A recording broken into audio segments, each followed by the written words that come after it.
30% de los niños en edad escolar presentan dificultades en el aprendizaje.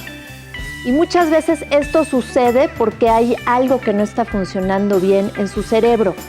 Y si no lo detectamos a tiempo y vamos con algún médico, esto puede agravarse durante la edad adulta del niño.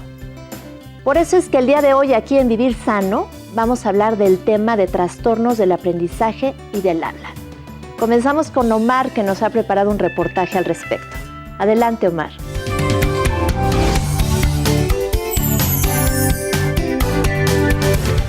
Según encuestas, el 30% de niños de preescolar y primaria padecen algún tipo de trastorno de aprendizaje. Por ello, es muy importante identificar si los pequeños tienen dificultades con el aprendizaje, de tal manera que en lugar de ser calificados como faltos de voluntad o de capacidad, puedan ser atendidos por un especialista. El día de hoy nos encontramos en el Hospital Juárez de México con la licenciada Susana Vargas Guzmán, especialista en trastornos del aprendizaje y del habla. ¿Qué tal, licenciada? Hola, muy buenos días. Bienvenidos. Buenos días. Licenciada, ¿qué son los trastornos del aprendizaje y del habla? Bueno, los trastornos del aprendizaje es la alteración en uno o más de los procesos neuropsicológicos involucrados en la comprensión y en el lenguaje tanto oral como escrito. Y las alteraciones del lenguaje, bueno, pues son alteraciones tanto en el uso como en el aprendizaje de la adquisición del lenguaje oral. Aquí en el tratamiento del lenguaje tenemos que las alteraciones pueden ser a nivel de procesos articulatorios, problemas de voz, de ritmo, problemas en el lenguaje espontáneo, tanto espontáneo como dirigido, y problemas en cuanto a la comprensión del lenguaje. Licenciada, ¿cómo podemos detectar si nuestros hijos tienen algún problema de aprendizaje? Bueno, primeramente en la escuela va a ser como que el foco de atención en cuanto a su desempeño académico. El rendimiento escolar es bajo, tienen problemas de atención, de memoria, todo se ve reflejado en calificaciones escolares y problemas en cuanto al cálculo, o sea, las matemáticas. Esto es en cuanto a nada más problemas de aprendizaje. Si está involucrado un problema de lenguaje, bueno, pues ahí podemos ver que en la lectura o en la escritura presentan omisiones o sustituciones de fonemas o distorsiones de sonidos, aumentan palabras donde no las hay en el caso de la lectura. Licenciada, ¿y cuáles son las causas que producen esos trastornos de aprendizaje y del habla? Pueden ser genéticas, por cuestiones hereditarias, puede ser problemas, como decíamos, basados en problemas neuropsicológicos, problemas del entorno emocional con la familia. Por eso es muy importante que el paciente sea valorado también por el servicio de psicología, porque vamos a llevar el tratamiento a la par, tanto psicología como el tratamiento nosotros de la terapéutica del lenguaje.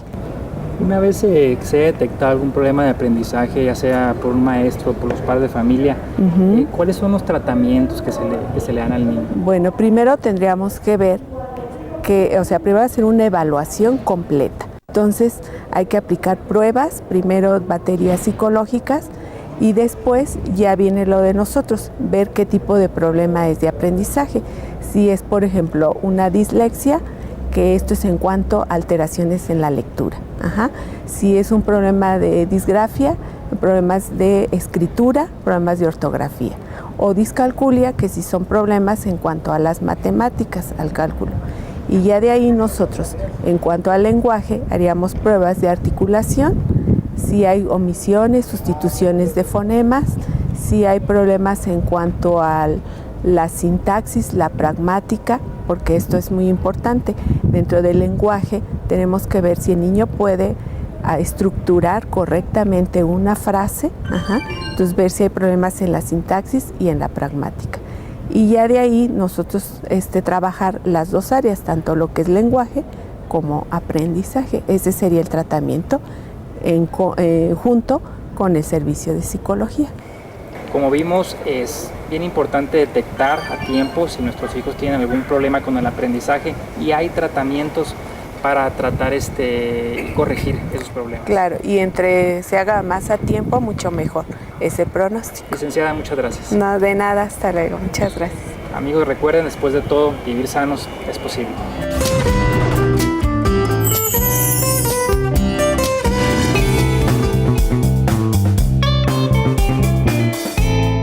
Muchas gracias, Omar, y me da muchísimo gusto el día de hoy darle la bienvenida al doctor Jaime Romano aquí en el estudio. ¿Cómo estás, Jaime? Muy bien, Ana Paula, muchas gracias por invitarme a tu Gracias programa. por estar aquí con Gracias. nosotros. Y les platico que el doctor Romano es neurofisiólogo clínico y además es director general del Centro Neuropsicopedagógico de Polanco. Cuenta con la especialidad en neurofisiología clínica y electroencefalografía. Y además tiene un doctorado en neurociencias por la Universidad de California en Los Ángeles. Ha realizado varias investigaciones y entre ellas destaca la de valores neurofisiológicos normativos de una población de escolares aquí en nuestro país. Bienvenido, Jaime. Pues el día de hoy vamos a hablar de los trastornos de aprendizaje en los niños. ¿Me podrías platicar cuáles son los más comunes y qué los ocasiona? Pues mira, Ana Paula, hay toda una serie de trastornos o de problemas que impiden que los niños tengan un adecuado aprendizaje. Desde que tengan, digamos, necesitamos que el niño tenga un coeficiente intelectual normal, necesitamos que un niño tenga una atención adecuada, se pueda concentrar de manera apropiada. Necesitamos que un niño comprenda lo que está estudiando y que lo guarde en la memoria y que lo pueda repetir y demás. Y para eso pues se requieren varias cosas. Se requiere desde que el niño tenga sus órganos de los sentidos adecuados, pero también se necesita que el cerebro procese bien la información. Okay. Y hay muchas causas que pueden ocasionar que el cerebro no madure de manera adecuada o no funcione de manera adecuada. Por ejemplo, hay algunos problemas que se pueden dar desde que el niño está en el vientre de la madre. Okay. Hay problemas durante el embarazo, por ejemplo, si hay sangraditos durante el embarazo, si hay trabajos de parto prolongados, si la placenta no está bien insertada, si la placenta se vuelve atrófica, si hay circular de cordón. O sea, hay toda una serie de condiciones que se pueden dar durante el embarazo y durante el parto que puedan provocar problemas de aprendizaje. Perfecto. Y por otro lado, también hay algunos componentes de tipo genético. Por ejemplo, en el trastorno por déficit de la atención, que es uno de los padecimientos que más vemos en la consulta, son niños que no se concentran muy bien, que son impulsivos, que tienen una desorganización, sus tareas no las apuntan bien, toman mucho tiempo para hacer sus tareas, se cambian de un lado para otro y demás. Y esto sí puede tener también un componente hereditario. Okay. O sea, muchas veces vemos que los papás de estos niños también fueron papás distraídos, desordenados, desorganizados, y esto también se puede transmitir a los hijos. Y lo que me gustaría que platiquemos después de este corte es específicamente sobre el déficit de atención, además del componente genético que existe, cómo es la parte social que puede generar o producir este padecimiento. ¿Te parece? Sí, claro que sí. Vamos a un breve corte y no te vayas porque vamos a seguir hablando aquí de hiperactividad y déficit de atención en Vivir Sano.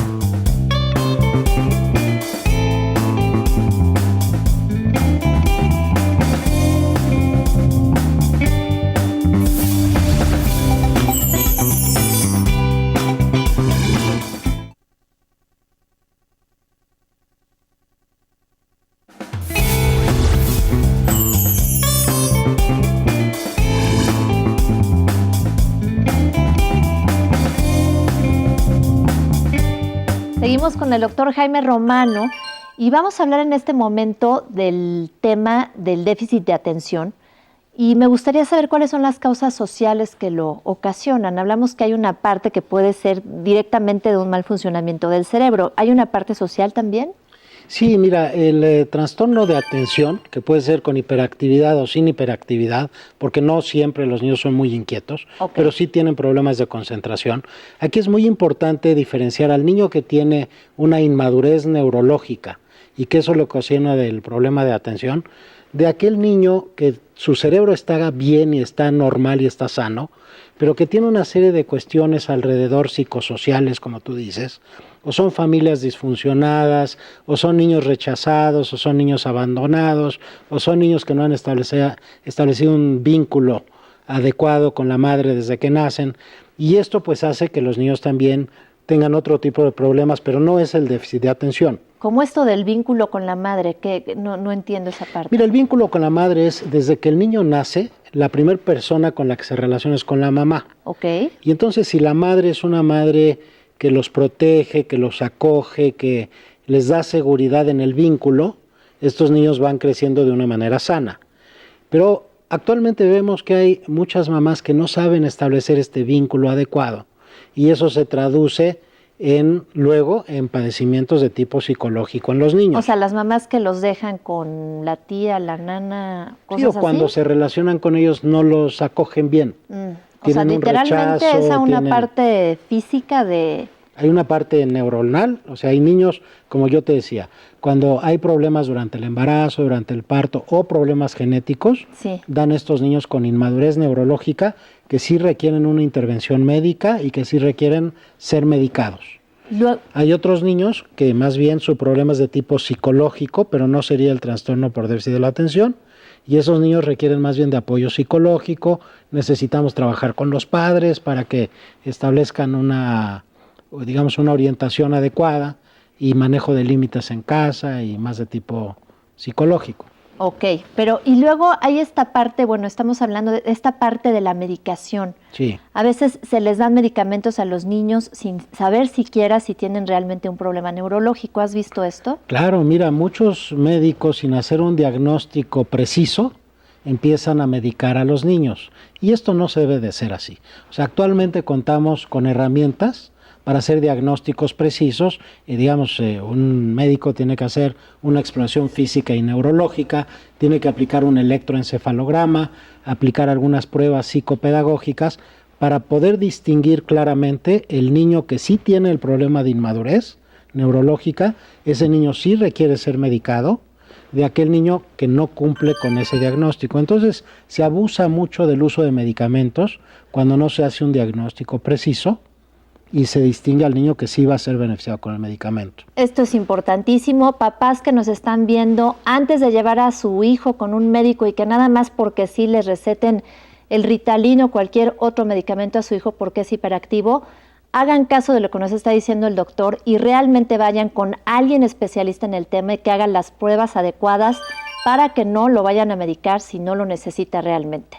Vamos a ir ahora con el chef Yogi que nos tiene la receta del día de hoy y en un ratito más regresamos con el doctor.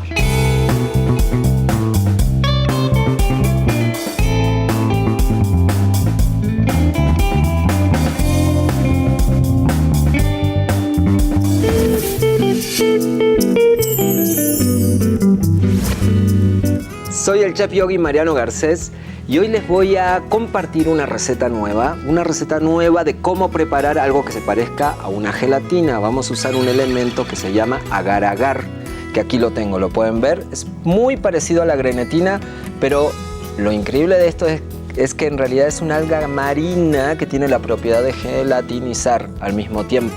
Entonces, miren, tengo un poco de agua caliente ya en la cacerola, que creo que me falta más.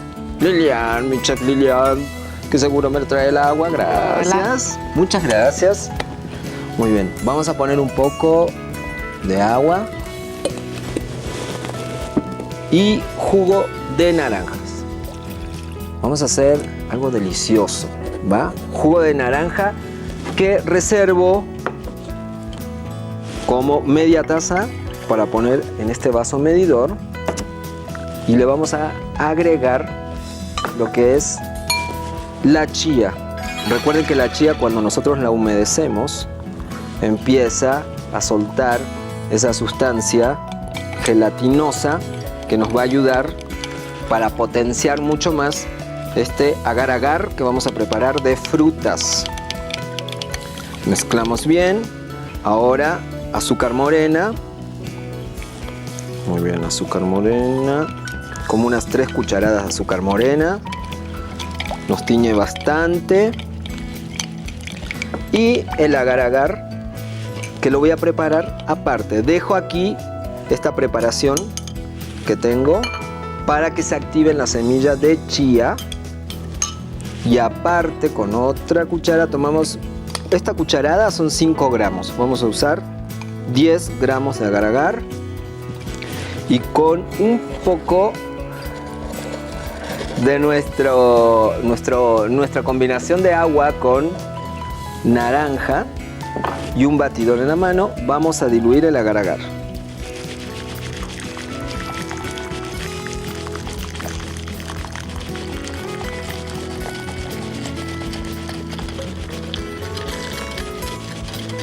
Perfecto, bien batido. Y ahora hacemos la combinación de lo caliente con lo frío. Es necesario calentar al igual que una grenetina, con la diferencia que esto parece una gelatina, pero en realidad es un agar-agar de frutas. Y lo puede cualquier vegetariano o vegano, o quien no lo es, le va a gustar igual. Y está buenísimo porque si ven, el azúcar que usamos es azúcar morena. Miren qué bien, mezclamos bien. O azúcar mascabado con las semillas que se activan. Tomamos un molde como los que tengo aquí. Miren qué bien. Solamente voy a regresar a este jarro porque necesito luego llenar el moldecito que voy a usar para llevar a la refrigeración. Perfecto. Está buenísimo guiarnos con un poco de frutas también para combinar el azúcar morena con el agar-agar, con la chía. En este caso tengo un pedazo de, puede ser pomelo, puede ser una fresa, puede ser una manzana. Vamos a retirar este pedacito de aquí. Le damos una buena forma. Y con esto vamos a lograr que en nuestras casas los niños y hasta los adultos también coman algo nutritivo que aporta proteínas del mar y algo de fruta viva. Muy bien, esto se va a refrigeración y es igual que la grenetina, como en 2 horas, 3 horas más o menos, cuaja. Así que aquí tenemos otras opciones con cerezas, con un poco de limón molido también, con jugo de naranja, como en este caso este es igual, miren. Esta es la misma combinación antes de que cuajara nuestro, ¿ven cómo quedan? Queda buenísimo. Esto lo tenemos también con fresas, la fresa licuada, o pueden usar jugo de fresa en reemplazo del jugo de naranjas. Y bueno, recuerden que siempre la meta es vivir sano. Soy el chef yogi Mariano Garcés.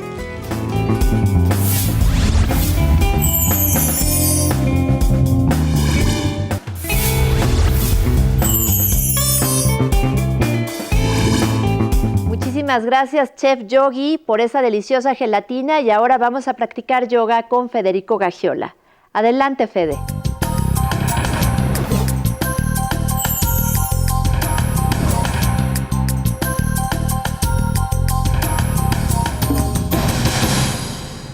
Hola a nuestros amigos de Vivir Sano. Los saludo con mucho gusto. Soy Federico Gaggiola y tengo también mucho gusto en presentarles a Connie Alvarado, quien es nuestra instructora de yoga aquí. Hola Fede, qué gusto estar contigo. Igual.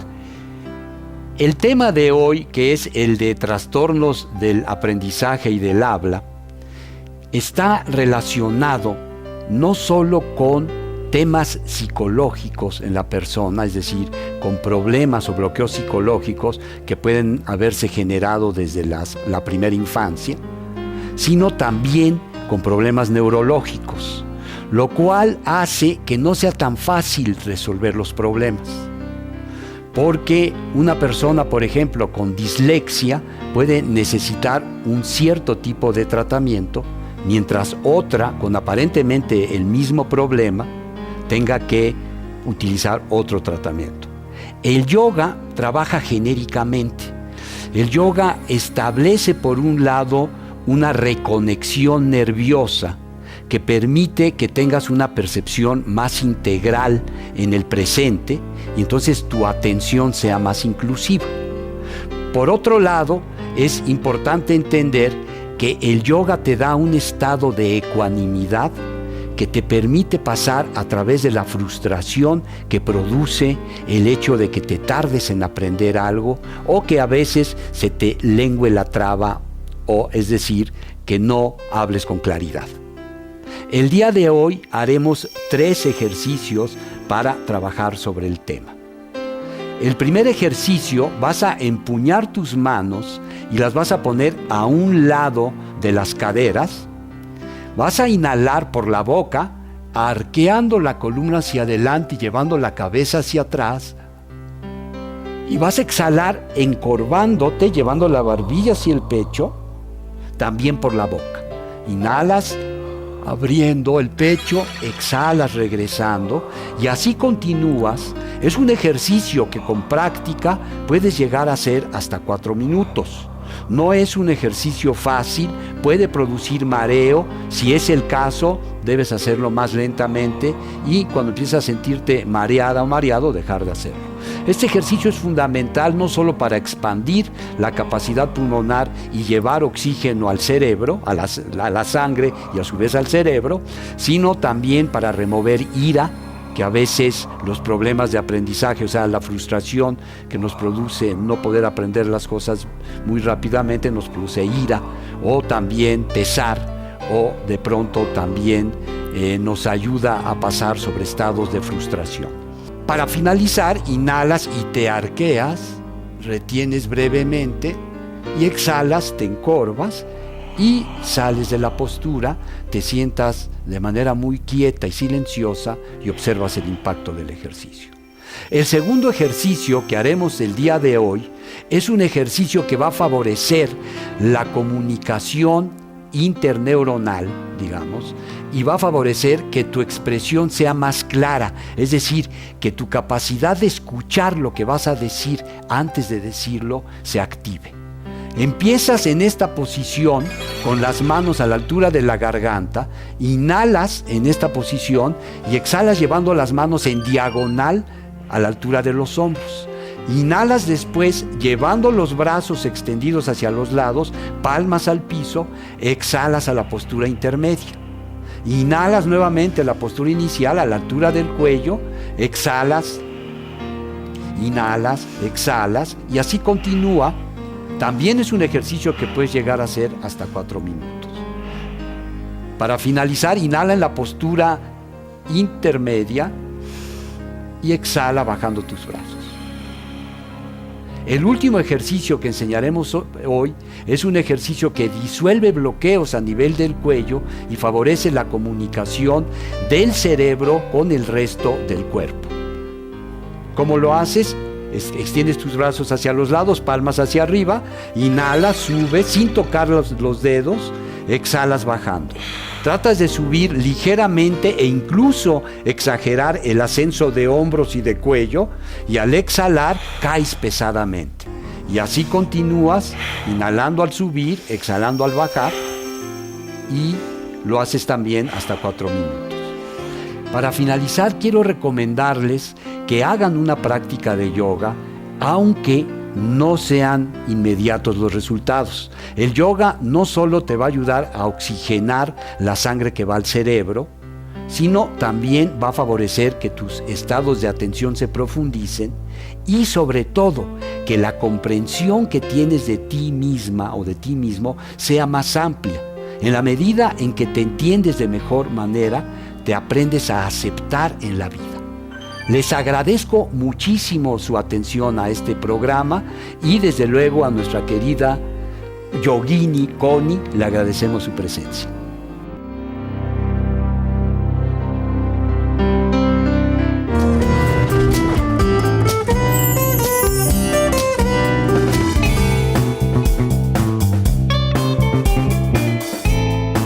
Muchas gracias, Federico. Y bueno, pues recuerden que somos el ejemplo para nuestros hijos y no necesariamente con lo que les decimos, sino con lo que hacemos. Y si nosotros estamos distraídos todo el tiempo, pues también tendremos que tratarnos o tratar de verdad bajarle al ritmo para darles un buen ejemplo a nuestros hijos. ¿En qué momento se medica o no se medica al niño como reflexión final, mi querido Jaime? Pues mira, es muy importante, como decíamos, identificar al niño que requiere de un tratamiento médico con un medicamento del niño que no lo requiere. Y generalmente, pues es un problema que, como tú decías, también la familia tiene que ver el entorno y demás. La única manera de hacer un diagnóstico preciso de estos niños es mediante un abordaje interdisciplinario. Okay. O sea, tiene que entrar un neurólogo pediatra, tiene que entrar un electroencefalograma, tiene que entrar un psicólogo, tiene que entrar un terapeuta. Por eso hiciste tu clínica. Por eso hice mi clínica hace 30 años, se fundó el Centro Neuropsicopedagógico, en el cual efectivamente pues con un equipo de trabajo donde tenemos neurólogos, psicólogos, terapeutas, electroencefalograma y demás, podemos hacer un diagnóstico de precisión y saber cuándo el niño sí requiere medicamento, del niño que no requiere medicamento, y aquel que necesitamos más bien trabajar con los papás, o trabajar con los maestros, o trabajar con él en una terapia, una psicoterapia, de tal forma que el diagnóstico es de donde parte realmente. Por supuesto. Se abusa actualmente, hay muchos niños que llegan con médicos o con psicólogos que les dicen, no, tienes que tomar Ritalin, y esto pues es un abuso del medicamento. O sea, el Ritalin es bueno cuando se hace un diagnóstico preciso y se le da al niño que realmente lo requiere. Por supuesto, pues muy importante, muy interesante, y ya están en este momento saliendo los datos del doctor Jaime para que puedan consultarlo o ir a su clínica, y también los datos del programa para que puedan contactarnos y darnos su retroalimentación. Jaime, te agradezco muchísimo que hayas venido aquí con nosotros al programa. Muchas gracias. Pues gracias también, por supuesto, al chef Mariano Garcés, a Federico Gagiola y a Omar. Y nos encontramos en otra emisión más de Vivir Sano. Hasta la próxima.